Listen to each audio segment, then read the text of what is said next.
தாமதிக்கப்பட்ட நீதி மறுக்கப்பட்ட நீதிக்கு சமமானது என்று குடியரசுத் தலைவர் திரௌபதி முர்மு தெரிவித்துள்ளார்.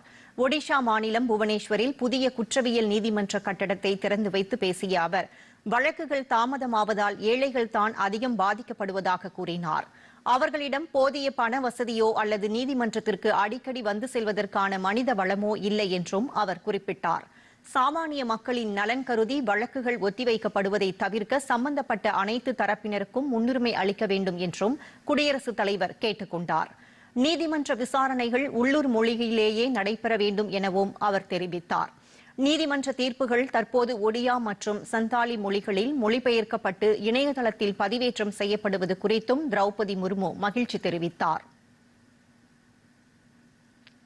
முன்னதாக ஒடிஷா மாநில வேளாண் பல்கலைக்கழக பட்டமளிப்பு விழாவில் பேசிய அவர், 2047ஆம் ஆண்டுக்குள் இந்தியாவை வளர்ச்சியடைந்த நாடாக மாற்ற இளைய தலைமுறையினர் அர்ப்பணிப்புடன் பணியாற்ற வேண்டும் என வலியுறுத்தினார்.